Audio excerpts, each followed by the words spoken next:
Um, Baik, terima kasih atas undangannya dan kesempatannya bagi kami untuk bisa memberikan laporan perkembangan terkait dengan seleksi guru ASN P3K di Komisi 10 pada hari ini. Boleh lanjut langsung saja ke slide. Baik. Bapak Ibu pimpinan dan anggota Komisi 10 yang saya hormati, ini adalah rekap dari data hasil dari seleksi guru ASN P3K di tahun 2021, di mana hampir 300.000, 293.000 lebih, maaf, yang telah lulus seleksi. Dan kalau kita lihat dari total angka formasi yang diajukan itu sudah mengisi 58 formasi guru ASN P3K yang diajukan oleh pemerintah daerah pada tahun 2021. Angka 506.252 formasi yang diajukan ini, sebagai catatan, ini merupakan, kalau kita lihat sebenarnya yang formasi yang disediakan oleh pemerintah pusat itu sebenarnya 1.002.616 formasi. Seleksi yang kita lakukan di tahun 2021, tahap 1 dan tahap 2, berhasil mendapatkan 293.860 guru yang lulus dan mendapat formasi, sehingga masih ada sisa formasi sebesar 392.000 formasi. Sedikit catatan terkait angka ini adalah 23% dari formasi yang diajukan sebesar 117.939 itu adalah formasi yang sama sekali tidak ada pelamarnya di tahap 1 dan tahap 2. Dan di rapat sebelumnya kami sudah menyampaikan juga kepada Komisi 10 bahwa formasi ini 117.000 lebih ini banyak dari daerah-daerah yang sulit gitu ya. Jadi sehingga guru-gurunya tidak melamar di situ, sehingga formasi ini tidak lamar sama sekali, baik di tahap 1 maupun tahap 2. Lalu selanjutnya terkait juga dengan pertanyaan yang diajukan kepada kami, dari 293.860 guru yang lulus dan dapat formasi ini, jumlah guru dari sekolah swasta sebesar 41.619 atau 14,2%. Dan kelompok berikutnya yang juga menjadi perhatian kita adalah yang lulus passing grade tapi tidak dapat formasi. Itu ada 193.954 guru yang lulus namun tidak mendapat formasi. Nah, ini yang tentunya nanti menjadi catatan utama kita untuk tahun 2022 ini, untuk diperjuangkan bagaimana bisa mendapatkan formasi tanpa harus melakukan seleksi lagi. Jika kita jumlahkan sebenarnya, guru-guru yang baik yang sudah lulus dan dapat formasi dan yang lulus tapi belum dapat formasi, itu ada 487.814 guru yang telah memiliki nilai hasil dari ujian seleksi melewati nilai ambang batas. Artinya jumlahnya hampir mendekati total formasi yang diajukan. Jadi sebenarnya ini adalah hal yang sangat menggembirakan ya dari segi kemampuan guru-guru kita untuk bisa lulus dari nilai ambang batas. Tapi memang kuncinya di sini tentunya adalah formasi yang tersedia. Dan masih ada 437.823 guru yang belum lulus. Ini dari total guru yang melamar itu 925.000. Tapi 437.000 guru ini ada 116 guru yang pelamar yang sama sekali belum pernah mengikuti ujian. Itu juga catatan di angka 437.000 ini. Jadi kira-kira ini gambaran besarnya hasil dari seleksi guru ASN P3K di tahun 2021 yang lalu. Boleh lanjut slide berikutnya. Terkait dengan guru-guru yang sudah lulus tersebut, maka langkah selanjutnya adalah mereka mengurus pemberkasan agar mendapatkan nomor induk P3K guru, yang saat ini bisa kami laporkan bahwa kalau kita lihat dari di sebelah kiri, itu adalah pie chart yang menunjukkan yang bagian hijau itu guru yang telah terbit NIP-nya. Mungkin nanti ada data yang lebih update lagi, tapi ini data terakhir yang kami dapatkan, 103.612 guru telah mendapatkan nomor induk pegawai untuk P3K gurunya, atau sebesar 35% dari total guru yang telah lulus. Masih ada 64% lagi yang masih dalam proses, atau sebesar 187.561 yang sedang berproses. Ada yang juga yang mengundurkan diri sebesar 377, ada yang batal kelulusannya 149, dan ada yang masih dokumennya perlu diperbaiki sebesar 2.171.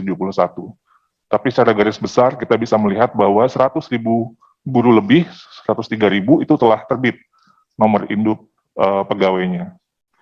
Dan jika kita lihat di sebelah kanan, maka kita bisa melihat daerah-daerah ini secara provinsi. Nanti kami akan breakdown per kabupaten kota juga. Kita melihat bahwa Aceh itu yang sangat baik dalam hal pemberkasan guru-gurunya, sehingga gurunya langsung sudah terbit nomor induk P3K-nya. Diikuti oleh Kaltara, Kalteng, dan seterusnya. Dan memang masih banyak Pemda yang masih belum menyelesaikan pemberkasan ini pada saat ini. Jadi ini potret dari segi daerah yang ada. Jika kita lihat lagi, lanjut ke slide berikutnya, maka kita bisa melihat ada 53 instansi atau pemerintah daerah, ini per data 23 Maret, yang telah menyelesaikan NI P3K-nya tahap 1 dan tahap 2. Ini 53 Pemda ini merupakan mungkin front runner ya, yang terdepan, Pemda-Pemdanya yang tahap 1 dan tahap 2 sudah selesai. Dan ini tentunya sangat baik sekali.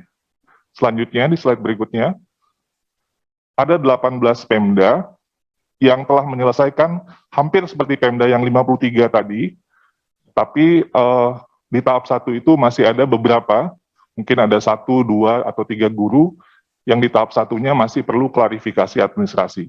Tapi sebenarnya mereka juga cukup baik karena sebenarnya hampir selesai tahap 1 dan tahap 2-nya. Ini ada 18 Pemda. Mungkin nanti Bapak Ibu bisa melihat Pemdanya, nanti juga bisa mencermati statusnya seperti apa pada saat ini. Lanjut. Lalu ada 106 Pemda yang telah menyelesaikan pemberkasan atau nomor induk P3K tahap 1, tapi masih berproses untuk tahap 2-nya. Ini ada 106 Pemda. Jadi kita juga bisa lihat datanya sampai di slide berikutnya. Dan selanjutnya, nah, ada 329 instansi atau Pemda yang belum menyelesaikan NI P3K-nya, nomor induk P3K-nya, baik di tahap 1 dan tahap 2. Ini mudah-mudahan segera untuk bisa selesai, dapat menyelesaikan NI P3K untuk guru-gurunya yang telah lulus di tahap 1 dan tahap 2.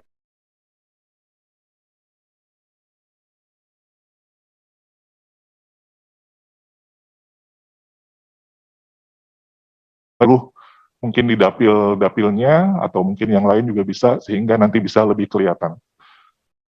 Lanjut. Nah, terkait dengan usulan formasi, seperti tadi yang Bu Pimpinan sampaikan di pengantar, bahwa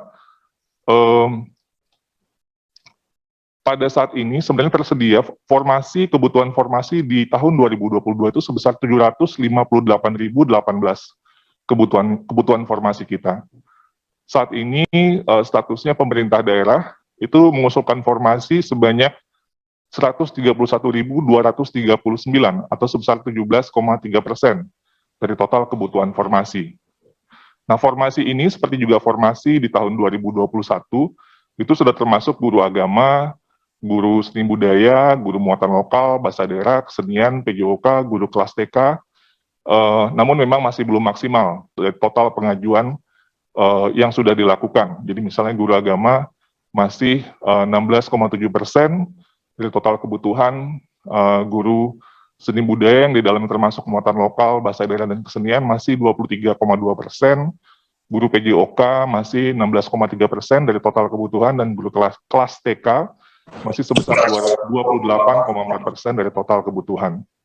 Kami baik dari Kemendikbudristek, Kemenpan RB, BKN, Kemendagri, Kemenak, Kemenkyu, kita akan melakukan rapat koordinasi dengan pemerintah daerah untuk mendorong peningkatan jumlah formasi yang diusulkan di bulan April mendatang, sehingga tentunya ini akan lebih memperbesar kemungkinan penyelesaian guru ASN P3K kita.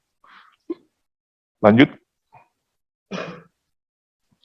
Nah, ini tadi breakdown-nya. Kalau tadi gambaran umum, kalau sekarang kita bisa melihat ada, ini mungkin Pemda yang mengusulkan dengan jumlah yang tinggi, ada 47 Pemda yang telah mengusulkan 80% sampai 100% dari formasi kebutuhan di daerahnya. Ini ada Pemda-Pemda yang cukup tinggi pengajuan kebutuhan, dan memang ini yang kita ingin dorong. Selanjutnya ada Pemda, slide berikutnya, yang ini kira-kira cukup gitu ya, 60-80% dari formasi kebutuhan. Ini ada 35 Pemda yang telah mengajukan pengusulan formasi, kira-kira kategorinya cukup. Lanjut. Ada Pemda, 31 Pemda yang telah mengusulkan 40-60% dari formasi kebutuhan. Ini kira-kira kalau kategorinya kurang sebenarnya dari kebutuhan yang ada. Ini ada 31 Pemda. Lanjut. Nah, ada yang mengusulkan itu kurang dari 40% dari formasi kebutuhannya. Ini ada 244 Pemda, ini mungkin kurang sekali gitu ya, sebenarnya dari kebutuhan yang ada. Lanjut, ini mungkin agak banyak slide-nya. Terus, ya lanjut. Nah, ada 191 Pemda yang belum mengusulkan formasi sama sekali. Nanti mungkin bisa dilihat Pemda-Pemdanya. Lanjut. Jadi ini gambaran ketika kita breakdown, tadi potret secara nasional, per kabupaten kota, kira-kira begini potretnya dalam hal pengajuan formasi. Ya, lanjut slide berikutnya. Oke. Bapak Ibu pimpinan Komisi 10 beserta anggota yang saya hormati, dapat pula kami sampaikan, ini mungkin nanti dari Pak Made atau Pak Putut bisa menjelaskan lebih lanjut, tapi sebenarnya dari komunikasi baik dari Kemendagri, Kemenkyu kepada pemerintah daerah sudah beberapa kali kita lakukan, dan ada satu hal yang ingin kita highlight di sini, yaitu tentang alokasi perhitungan gaji guru P3K dalam alokasi anggaran.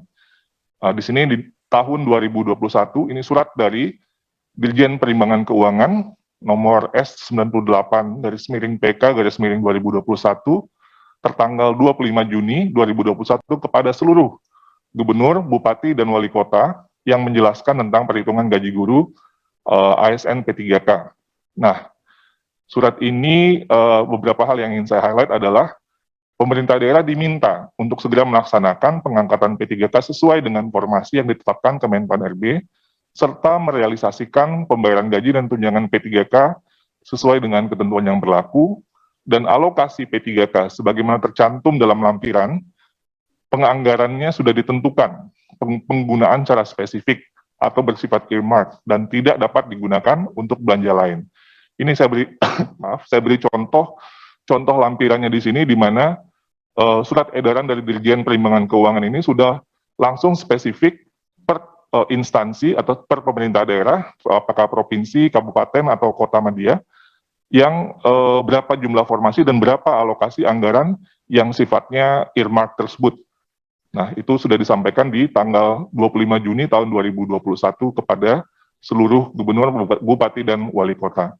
Lanjut, untuk alokasi anggaran 2022, Dirjen Perimbangan Keuangan juga telah memberikan surat edaran, ini SE Dirjen Perimbangan Keuangan, nomor S204/PK/2021 tertanggal 13 Desember 2021 kepada seluruh gubernur, bupati, wali kota tentang perhitungan anggaran P3K guru dalam alokasi DHU tahun anggaran 2022.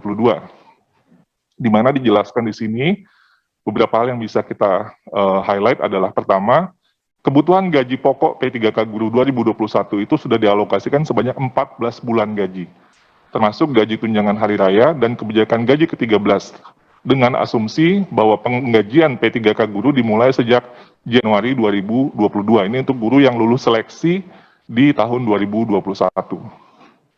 Sedangkan untuk guru yang nanti diikutkan pada seleksi 2022, maka kebutuhan gaji pokok guru P3K-nya itu diasumsikan sebanyak 3 bulan gaji dengan asumsi bahwa penggajian P3K guru tersebut itu dimulai di bulan Oktober 2022. Dan juga ditegaskan kembali bahwa alokasi dana yang diperhitungkan dalam alokasi DAU 2021 dan alokasi dana DAU 2022 untuk P3K guru merupakan dana yang ditentukan penggunaannya secara spesifik atau bersifat earmark sehingga tidak dapat digunakan untuk belanja lain. Ini kira-kira sebenarnya bisa kita gunakan analogi 20% dari APBN. Bagaimanapun mungkin ada sektor lain yang mungkin butuh, ya namanya anggaran pendidikan ya harus sudah dispesifikkan 20% sehingga memang tentunya itu harus dialokasikan seperti penggunaan yang ditentukan. Lanjut, ini contoh lampiran sama seperti tadi, SE Dirjen Perimbangan Keuangan menspesifikkan per instansi, per Pemda, sehingga bisa melihat bagaimana pengaturan anggarannya, berapa besarannya untuk ASN P3K tersebut. Lanjut. Nah, di samping itu, kita juga bisa melihat data, ini kita melihat data dari berapa ini kalau istilahnya supply dan demand kebutuhan guru. Jadi berapa guru yang pensiun dan berapa guru yang direkrut. Jadi data yang kami punya dari 2012 sampai 2020 itu menunjukkan sebenarnya ada selisih 173.952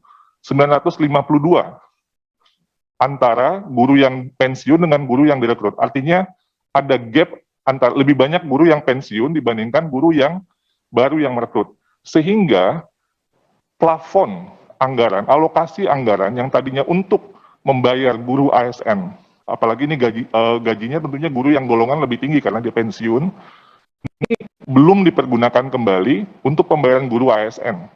Jadi artinya selisih ini sebenarnya ada ruang fiskal tentunya di masing-masing instansi karena jumlah selisih guru yang pensiun dan guru yang direkrut itu sebenarnya belum dikembalikan untuk pembayaran untuk SDM guru di masing-masing Pemdanya. Ini mungkin juga bisa menjadi perhatian kita bersama. Dan terakhir, ini gambaran tentang apa yang ingin kami lakukan di tahun 2022 ini. Tentunya ini harus memerlukan kesepakatan kita di Panselnas untuk melihat bahwa refleksi dari 2021 bagaimana kita mengupayakan sebuah mekanisme rekrutmen guru ASN P3K tahun 2022 yang lebih baik lagi. Nah, tentunya perlu aturan untuk memayungi ini, mungkin nanti dari Pak Deputi, Pak Alex akan lebih bisa mengelaborasi. Tentunya ada beberapa hal di sini. Pertama, kita ingin mengakomodir guru yang telah lulus passing grade. Ini seperti yang sudah disampaikan di beberapa kesempatan sebelumnya. Yang kedua, kita ingin mendorong, dan ini kunci sekali, memperbesar kuota formasi. Kuota formasi ini adalah kunci dari penyelesaian ASN P3K kita. Jika Pemda mengajukan formasi secara maksimal, maka sebenarnya di tahun 2022 ini akan tersedia sebesar 970.410 formasi, yaitu gabungan dari sisa formasi 2021 sebesar 212.392 dan formasi 2022 sebesar 758.018. Sehingga ini tentunya memperbesar sebenarnya kemungkinan guru-guru honorer kita untuk menjadi ASN P3K, karena formasinya sebenarnya masih sangat lebih banyak daripada jumlah guru honorer itu sendiri. Lalu mekanisme atau aturan baru yang nanti akan disempurnakan tersebut, juga poin ketiga, refleksi dari tahun lalu untuk mencegah sebisa mungkin bagaimana guru-guru yang di sekolah induk itu tidak lagi tergeser gitu ya. Ini kita hindari semaksimal mungkin. Jadi ini hal yang menjadi poin juga dalam pertimbangan kita dalam aturan yang nantinya akan disempurnakan. Dan tentunya semangatnya adalah bagaimana kita bisa mempercepat penuntasan pemenuhan 1 juta guru ASN P3K. Ibu pimpinan dan para anggota Komisi 10 yang saya hormati, mungkin sekian dulu dari saya, akan dilengkapi oleh nanti dari KL yang lain. Wabillahi taufiq wal hidayah. Wassalamualaikum warahmatullahi wabarakatuh. Waalaikumsalam warahmatullahi wabarakatuh. Terima kasih Pak Iwan, sangat rigid dan membuat kita paham ya, sehingga teman-teman yang menonton kita secara streaming itu kemudian paham bagaimana sih kondisinya dan apakah masih ada harapan, tapi mungkin masih nanti dijawab di dalam tahapan selanjutnya. Yang batal lulus waktu itu kan masih ada gegap gempita dan berdatangan ke Komisi 10 Pak Iwan.